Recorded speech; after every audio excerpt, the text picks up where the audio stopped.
So there's a bit of controversy around the validity of self-diagnosis of autism. And if we're honest, you're not qualified to diagnose yourself. But there's an important distinction that I think we need to be making here so that we can productively get past this controversy.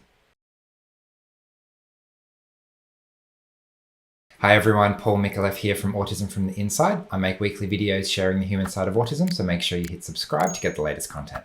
So it's a really common question that I hear people grappling with every day, which is the question of, should I get a formal diagnosis? Is my own self-diagnosis of autism valid? What are the pros and cons of each of those options? Are there additional options I haven't even thought about? And what kinds of questions should I be asking myself with regard to this issue? So today I'm going to outline a bit of a framework for understanding this whole concept, because there are a few confusing factors.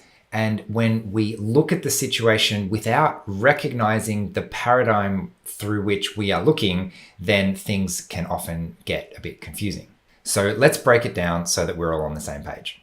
Probably the two biggest categories about how we can look at this are, very broadly speaking, the objective category versus the subjective category. And so that might line up a little bit with the medical model, the scientific model, the let's find reality type thinking versus the community model, the social model, the identity. How does it actually feel and how does it actually interact with my everyday life? Because for many people, discovering you're autistic is a profoundly personal experience. It's a profoundly meaningful personal experience. For myself, for example, it felt like I could suddenly see and everything in my life made sense. It was like the golden thread that went through every tiny little weird detail of my life, and suddenly everything made sense. So the question of finding a really helpful story to make sense of my life is a very, very different question to, do I qualify for a certain medically defined pathology? Because that's one of the things that we rub up against quite frequently, is that in a medical model, they are literally defining disorders. Medicine, especially Western medicine, is looking at what's wrong with you and how can we define these illnesses and sicknesses so that we can treat them and help you to get normal again. And that whole way of thinking is problematic, to say the least, when it comes to autism and diversity. So in a sense, it's quite justified for the actually autistic community to want to have a say in what autism means and what the diagnosis means. But at the same time, the medical model that defines things like diagnoses and other pathologies works completely differently and asks very different questions. So in a practical sense, I like to start with the person first thought process first. How many times can I say first in the same sentence? Because for me, when I'm dealing with an individual, when I'm talking to the community, it's about people and it's about how they feel and it's about where they belong and it's about identity and connection and all of those really human things that we all need. So if we start there, we can just leave the whole diagnosis question aside just for a moment. And instead, I prefer to talk about discovery, specifically self-discovery. The idea of being diagnosed by someone else according to their metrics and frameworks and way of seeing the world doesn't feel good to me. I feel like that has been happening to me my whole life, which is why I feel misjudged and misunderstood, which is a core aspect of the autistic experience. So for me, one of the most powerful parts of that self-discovery is redefining who gets to write the story and saying, well, actually, I get to write my story. And in that sense, autism is very much a self-identity, an individual identity, and a community identity. It allows me to find others who understand and connect with others and have a shared experience which was previously lacking in my life. So if all of that is good and valid and everyone accepts that within the community, fantastic. Should that be part of a diagnosis? Should that influence the medical system? And that's a bit more of a complicated question. My personal thought is that I need to be careful not to try and just tear down the entire medical system. What I would prefer to do is help it to evolve so that more diverse paradigms can be recognized. So while I am absolutely not qualified to go and rewrite the diagnostic manual, it is very helpful for people like me and others in the autistic community to share their experience, to update the medical system to recognize the human beings which it is trying to categorize and describe. And that's necessary because ultimately, if we want to talk about diagnosis, diagnosis is a medical term. So we can't talk about diagnosis and ignore the whole medical industry at the same time. If we're going to do that, we might as well use a different term like identity. And I suspect, if we're honest, that might be a core part of the issue. When I want my diagnosis to be recognized and validated, a lot of the time, actually, I just want my identity to be recognized and validated and respected and valued in society. If I am recognized and valued, do I even need a diagnosis?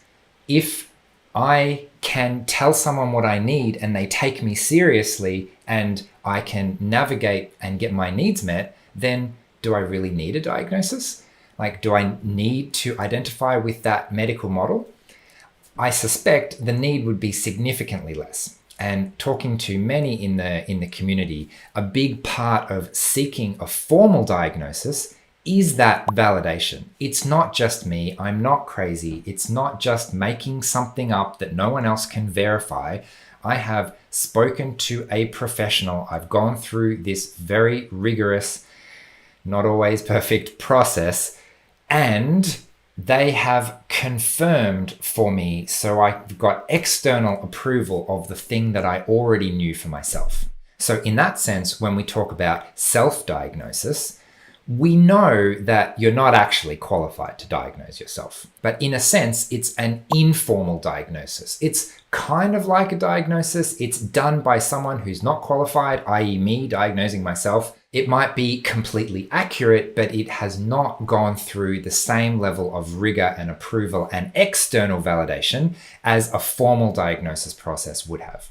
So in my opinion, we need to be really careful about what we're saying about accepting self-diagnoses. What we are accepting is the identity and the human discovery process and the self-knowledge that this person is sharing with me by saying they have self-identified as autistic. I'm letting you tell me what being autistic means for you, rather than telling you, well, actually, according to this book I read, this is what it should mean. But at the same time, I'm recognizing that what you're telling me is a self-assessment, not something that has gone through a rigorous formal process and has been externally validated by an established system.